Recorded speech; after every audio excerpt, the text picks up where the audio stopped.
It is Monday morning, March 24th, 2025. This is Landon Blake, land surveyor extraordinaire, ruggedly handsome land surveyor extraordinaire.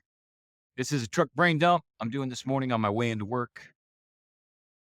Doing another brain dump this morning for Britt and Cosette about record survey maps. Promised those two young ladies I would teach them a little bit about record survey maps, give them some of the context, some of the big picture.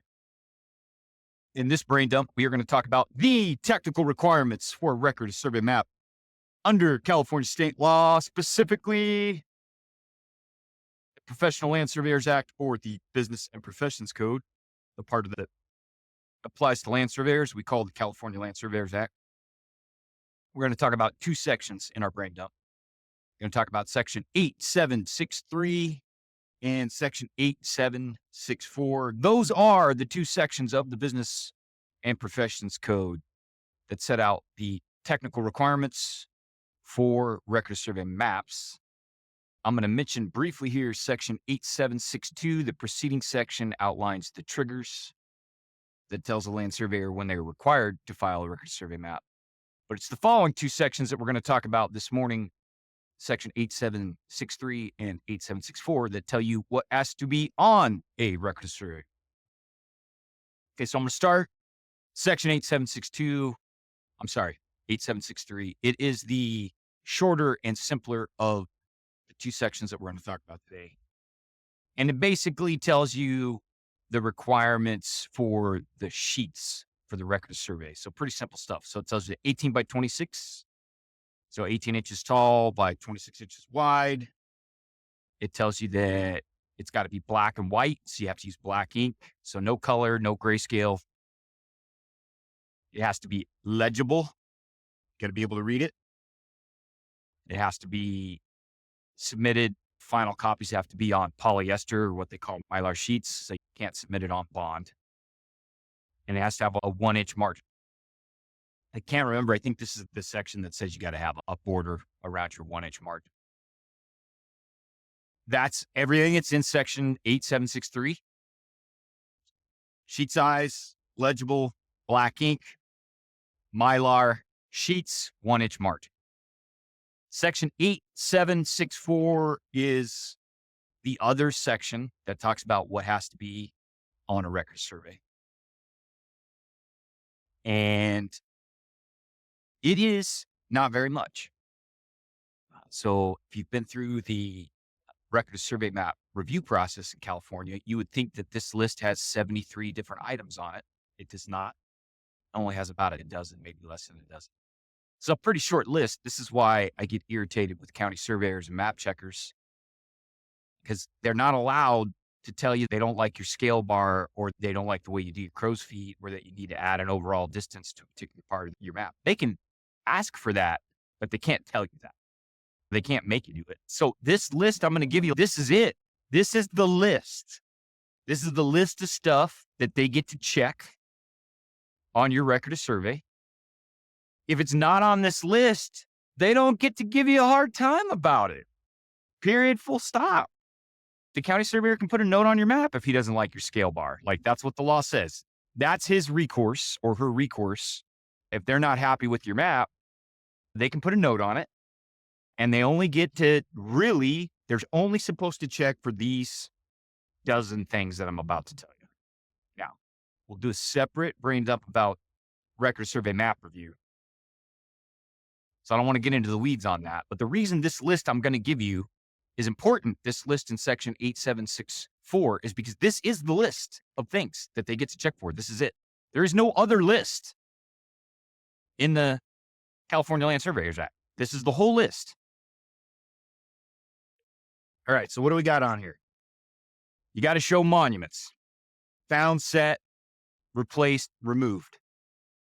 I actually had a surveyor tell me to take found monuments off my map because he didn't feel like they were connected to the boundary resolution of my subject parcel.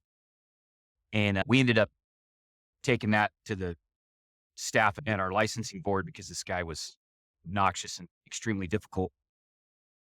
And the staff at the licensing board told the county surveyor, "We don't know why you're asking Landon to take monuments off his map. The law says if he finds a monument and he has to file a record survey, he's got to show it." So there you go. That's item number one. So the monuments you find, set, replace, or remove. Number two, got to give a basis of bearings. Basis of bearings. Is it grid? Is it assumed? Is it a record? Is it a record basis?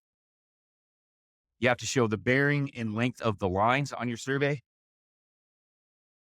You have to give the name of the parcel or a legal description of the parcel or the area that contains the survey. So section 13, Township 1 North, Range 5 East, Mount Diablo, Baseline, and Meridian. You got to put on the date and or time period of the survey. You have to show or communicate the relationship to the adjoiners. So adjoining parcels, road right of way. Okay. You have to show any oaths that you took during the survey. You have to show the required statements, and those are spelled out in a different section. So recorder statement, county surveyor statement, your statement. If you read this section, you have to indicate if you are filing your survey to meet any of the triggers in 8762, and you have to indicate what those triggers were. And we do, at RH, we do try and include that in our notes. And the other item it mentioned, so all of those items are required. Okay, the last item, and it's a little bit confusing the way it's written, but the last item, I believe, is an allowance. It's not a requirement. And it basically says any other data that the land surveyor preparing the map wants to show. What that means is if I want to show a flood zone boundary or an easement on my map, the county surveyor can't tell me I'm not allowed to do that. If I want to put the data on my map, I can do it.